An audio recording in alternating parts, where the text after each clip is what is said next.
you're saying is that the United Nations, they're somewhat maybe hypocritical towards the humanitarian aids that they give, because if they also can't get Exactly. anything in return, you're saying that they won't help you Exactly. basically. So it's not necessarily Exactly. a thing of just being There's humanly, no the sense of just giving preaching help. anywhere. Yes, yes, there's no preaching anywhere.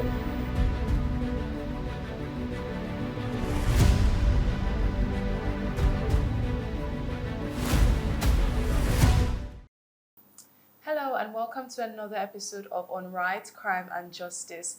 Today, we want to take a step back from the immediate headlines to explore the far reaching consequences of modern conflicts, the consequences that extend well beyond the visible devastation, one of which is the war crisis affecting various regions. For instance, let's consider Ukraine, where experts predict that its natural environment would at least take 15 years to recover from the ecological scars and ecocide, as some have called it, inflicted by the war. And of course, very well known is the war in Gaza as well, where the relentless 15 months of conflict have left 60% of buildings, 80% of businesses, and 68% of agricultural land all in ruins, with cleanup efforts expected to take over a decade. Amid this destruction, we also had more than 46,500 Palestinians that have been killed and nearly 1.9 million people that have been displaced, and that's about 90% of Gaza's population. So it's a very large number there. And as we all know, the US President Donald Trump, from his first day, made it clear on his stance against the war. And on Monday this week, he held a meeting with the Israel Prime Minister, that's Benjamin Netanyahu, which comes at a time when the fragile ceasefire, as many have described it in Gaza, that began on the 19th of January, is set to expire on the 1st of March. And this has cast doubt on the long-term prospects for peace and stability. So today we're not only examining the immediate human toll of these consequences and these conflicts that we see, but also we want to uncover how the long-term environmental, economic, and social impacts are setting the stage for a very different future. I have with me Lawrence Essien, a data analyst, to tackle this discussion, to see the economic implications and the social implications of this war and this conflict that we have going on all over the continent. So thank you so much for joining, Lawrence. How are you doing today? I'm fine. Thank you for bringing me on set. Thank you so much for joining the program. So we'll get right into the conversation. First of all, as we know, Israel's offensive and the serious war going on there, it's already having a very disastrous and lasting environmental impact. And it's said to make Gaza become very unlivable for people because we've had infrastructures destroyed, natural resources depleted. So first of all, the first question is, what do you think is the long-term effect of the sustainability of the Gaza environment with the wars that has been going on and everything that has been destroyed? How much do you think this is going to affect the sustainability of the Gaza environment? Yeah, thank you. The war in Gaza has been described as making the territory largely unlivable due to a massive destruction of infrastructure, depletion of resources, make long-term sustainability extremely challenging. Critical infrastructure has been seriously damaged. This leads to collapse of water and sanitation systems, coastal areas, the sea, the ecosystem has suffered severe damages, and this is posing significant risk to human health and hindering long-term recovery. It has also been generally estimated that over 42 million tons of debris have been generated due to that crisis. Yeah. And as a result, it contains a lot of hazardous materials like asbestos, unexplodable ordnance, like, so there are some bombs that are yet to explode. There are some mines that are still on the ground. Yeah. Clearing these debris is a monumental task that will take years, and this will further delay environmental restoration and sustainable development in that area critically. These are the long-term effects of within Gaza area. All right, thank you so much. And so, of course, you are a data analyst and an economics, basic an economist rather. So, but and one of the things that also come with the effect of war is the diversion of scarce economic resources towards increased militarization. So, in such Yeah. cases where we have critical resources that are diverted, what opportunities would you say have been lost or would be lost because we have these resources that are already scarce and they're being diverted to increase military spending. So in this situation, what opportunities have been lost for the people of Gaza and in other regions where we have wars going on? Uh, the war has diverted resources that could have been used for renewable energy, infrastructure, and social programs. Instead of investing in probably the green energy, education, healthcare, nations will now be pouring billions into military technology, leading to a long-term opportunity cost.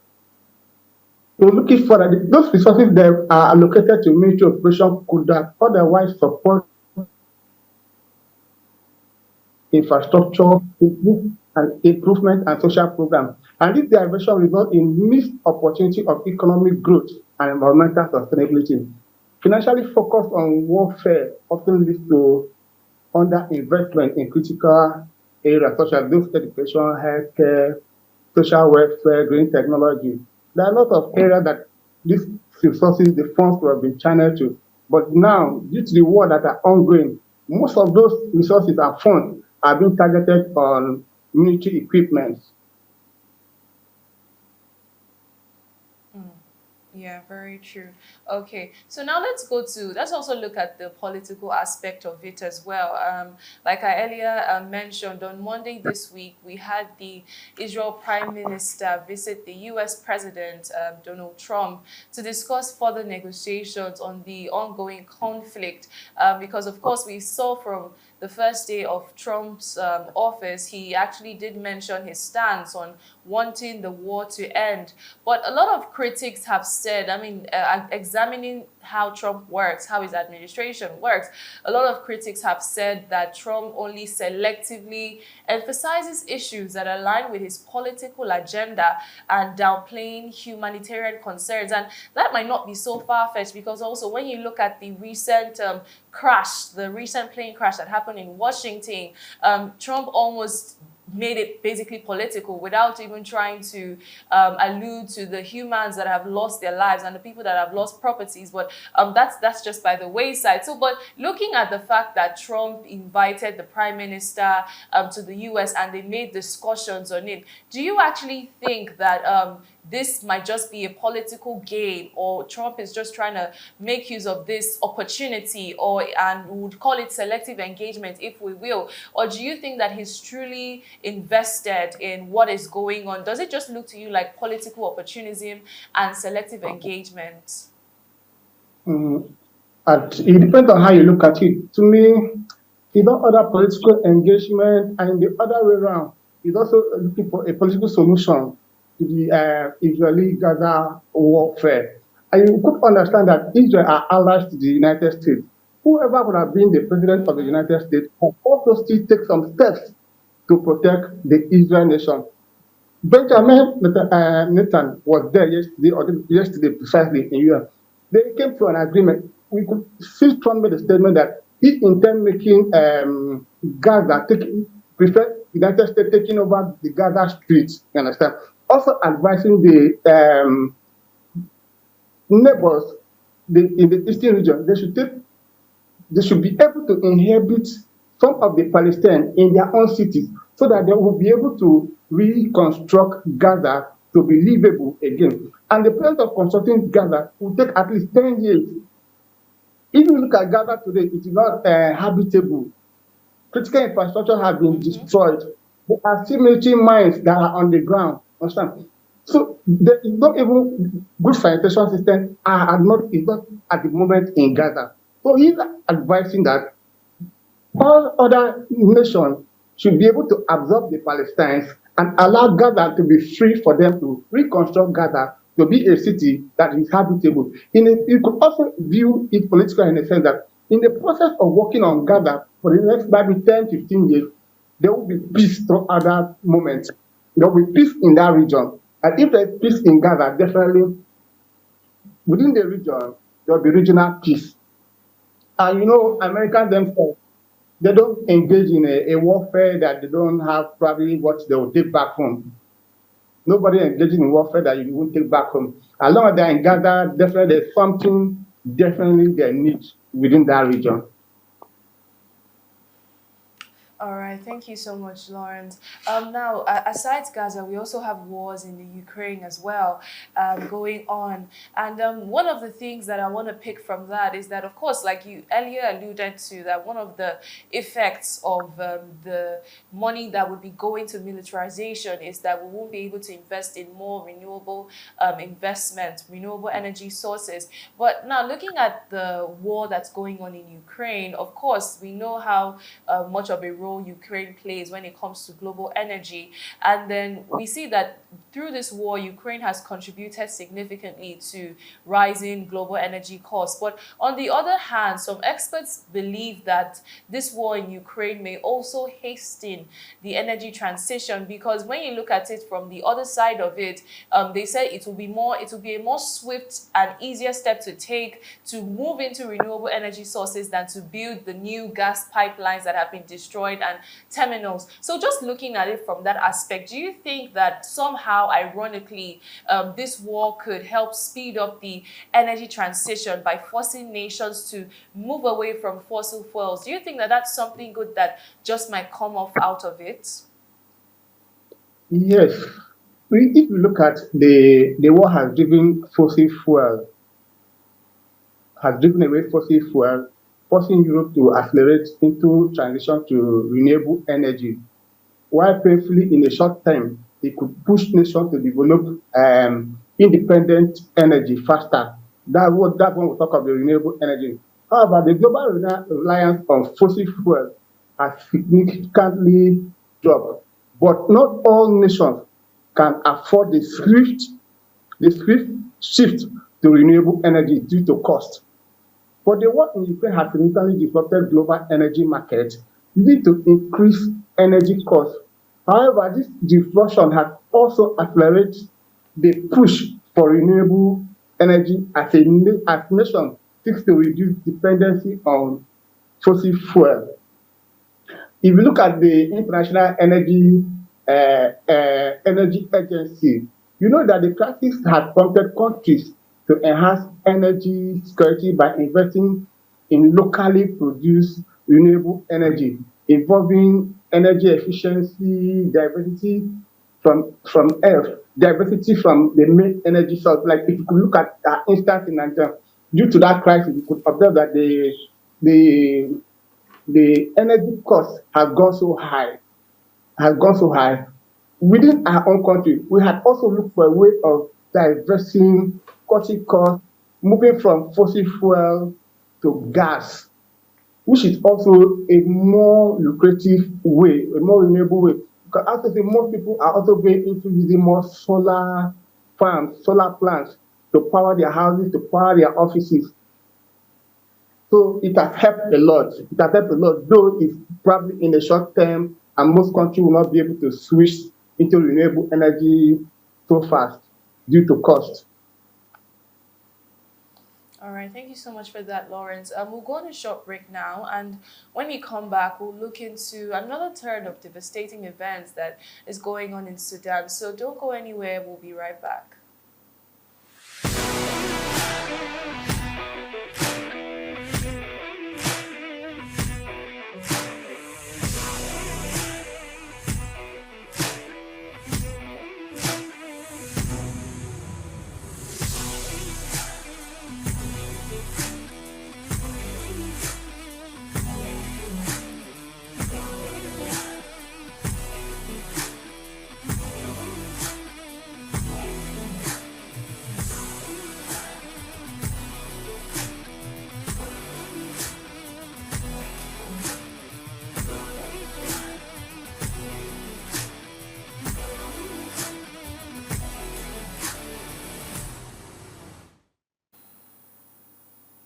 Welcome back. You're still watching on Rights, Crime and Justice coming to you from Greenwood TV. And we're still looking at the impact of the various wars that we're seeing going on across the global continent. And so let me come back to you, Lawrence. In another similar devastating event, we also have wars going on in Sudan. But first of all, it seems like the Sudan war has received minimal international attention compared to the Israel-Hamas war. And this is despite it being one of the world's largest displacement crisis, rather. So why do you think, first of all, that the global responses vary so much across different conflicts? What role do you think politics has to play and all of that? Because it seems like a lot of attention has not really been given to, or at least in comparison to what we have going on in Israel. So first of all, do you agree that there seems to be some disparities when it comes to global responses of in different continents and different conflicts that we have? Of course. There's a lot of disparities in the case of Sudan conflict. Sudan has created the world's largest displacement in crisis, yet it receives less media diplomatic attention than other conflicts. This discrepancy may be due to geopolitical interest, media focus, and regional instability. The conflict in Sudan is indeed has received limited international attention, despite causing significant displacement, humanitarian crisis. And these factors that are contributing to this particular issue is due to geopolitical interest, the media focus, the complexity of the conflicts in Sudan. The disparity in the global responses to different conflicts often affect strategic priorities.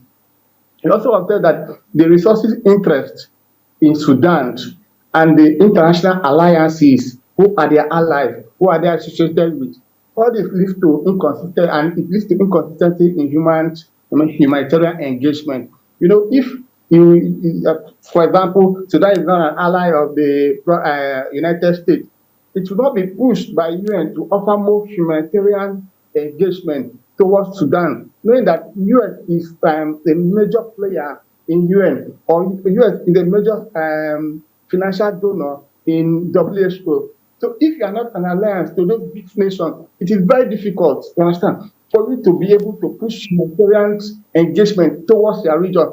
You also observe that it also look at what are the natural resources in Sudan. The United Nations, they don't just come in, you understand. What can you offer? After settling the peace, after offering the humanitarian services, what are there else for the nations that are supporting you? What would they gain? So that is why Sudan is very complex. And second, there's not much So media from what coverage. you're saying, is that the United Nations, they're somewhat maybe hypocritical towards the humanitarian aids that they give, because if they also can't get Exactly, anything in return, you're saying that they won't help you exactly, basically. So it's not exactly. necessarily a thing of just being There's no humanly, in the sense of just giving help. anywhere. Yes, yeah, there's no preaching anywhere. There's no preaching anywhere. As they're offering you, there must be something to take back. There's no preaching anywhere. Interesting. Yeah. Okay, thank you so much for that. That's a very interesting perspective.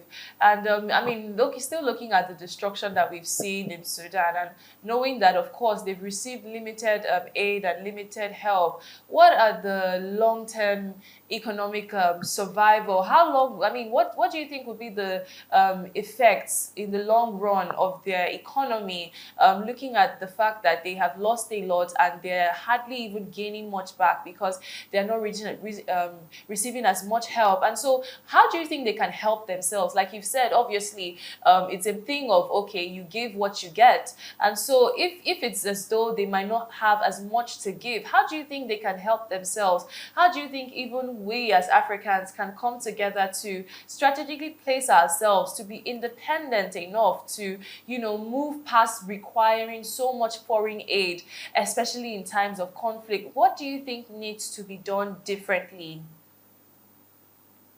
Generally, on my own perspective, I could say Africa needs its own total independence.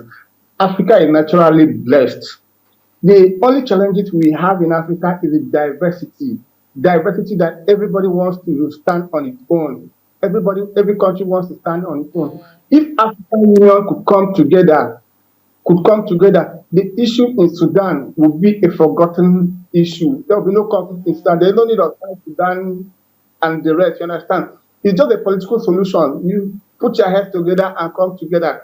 Things will naturally it will be resolved because the aids that you depend on from the United Nations, the UN, the WHO, as they come, the same people that are bringing that are coming to settle you, the other factors, the other section of it, you understand? They might be getting ammunition from them, you understand? In mm, return for what they can offer. So why not come yeah. in Africa, set up a team, that could maybe proffer a political solution for Sudan. Sudan is inhabitable at the moment. They have no agriculture, arable land. They have no good sanitary system. They have no good water resources in Sudan. They are merely struggling into Sudan. Look for a political solution. You understand? Not a solution that is one-sided. Look for a political solution. Bring the key players together and resolve whatever it is. Within Africa, Africa can be very great. We can be very great. We have all the natural resources. We don't need to look for it. Just recently, United States they are not giving no more USA funds to Africa. You could see the Yeah. devastation that is and the uproaring that is ongoing. Mm, Why? Because there was so much dependency on that yeah. fund. You understand? There was so much dependency on that fund. While there could also be a homegrown solution to every problem that is in Africa. There's an homegrown solution. But we don't look at those homegrown solutions. We prefer the ready-made solution from from United Nations or the other bodies. Mm, mm. I like that perspective that you've come in with, and of course, even with Trump getting in now, and we see that his most of his policies are pro-American. A lot of people believe that this administration would allow Africans to wake up and to stand for Right. themselves, hopefully to fight for themselves. So, do you think that hopefully, I mean, with this new Trump administration, definitely we as Africans will be able to it would somehow bring an opportunity for us to look inwards? Because, for instance, I mean, in I think it was Rwanda, the president actually let off the U.S. Missionaries in response to what Trump did. So it seems like it just might work in our favor somehow. Hopefully, we can have our leaders also decide to put their country first. To be able to reduce dependence on all of these foreign aids. But anyways, I don't know if you have any comment on that. Yes, yes, yes. This particular this situation should be able to be a springboard for Africa to grow. It's a springboard for Africa to grow. Let the funds go. Let's go back to our homemade solutions to our own problem. As the solutions to African problems are in Africa, we know how the terrains are. We know how our natural resources are. We know how our habitational systems are. We entirely know how our own ecosystems work very well. So if we could look at our own homegrown solutions to our own problem, definitely we will definitely go far. We will definitely go far. Yeah, all right. Well, we can only hope, and we'll keep watching to see if anything different happens during this period. So let's go back a bit to Gaza as we're wrapping up. Of course, there's been a ceasefire in place for about 2 weeks now, and with the ongoing ceasefire, humanitarian aid, because at a point they were stopped, but now the humanitarian aid has finally begun to enter. But in spite of all of this, the immense challenges definitely still remain. So first of all, what do you think real recovery would would look like, beyond just the emergency aid, beyond the ceasefire? What exactly do you think needs to happen? What stronger framework needs to be in place to ensure lasting peace and especially reconstruction efforts? Because a lot of people call this ceasefire a very fragile one, and it's supposed to expire on the 1st of March. So this is just seeming like a bit of respite for the people there, but it doesn't really seem like they know what's next. So what would real recovery look like to you in this situation? What negotiations need to happen? What final decisions do they need to come to terms with? What needs to be put on the table for the people in Gaza to finally be able to have their lives back and to work towards reconstructive efforts? Okay, on my, by my own perspective, if you look at Trump propositions to the Israeli Prime Minister Benjamin Netanyahu, is fantastic. But beyond humanitarian aid, Gaza needs investment in sustainable infrastructure, economic opportunity, long-term development projects is required. Building effort should focus on resilience and self-sufficiency. While emergency aid is crucial for immediate relief, sustainable recovery in Gaza requires comprehensive long-term strategies. This includes building infrastructure focused on investing in renewable energy, restoring essential services, economic revitalization. Efforts should aim to create jobs, support local businesses, develop human capital, and additionally environmental remediation. A lot of environmental remediation is essential at this point in Gaza. But in all of this, when you look at the nature of destruction in Gaza, you know that it is a long-term process. It's a long-term process. To clean up Gaza and to rebuild Gaza is a long-term process. Yeah. Is a long-term process. That is why I could also fall back to what Trump said. If the Middle East could try absorbing some of the Palestinians rather than going back to Gaza immediately, if they could be absorbed within the Middle East so that Gaza could be reconstructed, it would be fine and perfect. Because going back to Gaza at this particular moment, with poor sanitary condition, the water system is not okay, there is no job. All what is required is construction. The construction within Gaza themselves, handling those construction within the Palestine is going to be a very big push tax. That's very true. It's quite sad, the situation over there. I mean, like you said, we even had experts that said it would take a decade at least to clean up that land, with the millions and tons of rubbles all over the place. So it's really quite unfortunate. In fact, just your thoughts on this, because looking at the intensity of the situation, some have actually said that this is more than just a conflict or a war, that it's actually genocide. Because, for instance, at the initial beginning of this conflict, they were wiping off a lot of children, and usually we don't have that happening, but a lot of children were being killed. And some people accuse that the Israelites, they're trying to basically rid off Gaza. Do you think that could be the case, looking at the amount of mass destruction that has happened? Because it's basically almost a wasteland at this point. It's like you said, it's uninhabitable, and it would take years and years for it to get back. So do you think that that's the idea behind what they are doing to this people? They're basically trying to wipe them off. When you look at the world, their major target were the Hamas. Their major target were Hamas. But in a situation that if you had followed the war carefully, you find that the Hamas were taking shields under hospital, under public places, and they know how you can help the Hamas without having impact on those public places like the hospitals, the schools. It's very challenging. Very challenging. When you look at also and this leads to a lot of poverty, entrenched poverty in Palestine territories, and the war has deepened poverty in that area, which it limits education and destroy job opportunity. I don't think there's any job opportunity in Gaza. There's none. There's none. Of course not. Yeah. There's no job Yeah. opportunity there. And when there's no job, it's poverty that will be the order of the day. Yeah. All right. Thank you so much, Lawrence, for joining in on the conversation.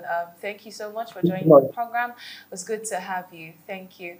All right. As is clear, the wars in Ukraine, Gaza, and other parts of the world have not only devastated lives and infrastructure, but they also leave very long lasting scars on the environment, and they disrupt economies and, of course, deepen the social inequalities.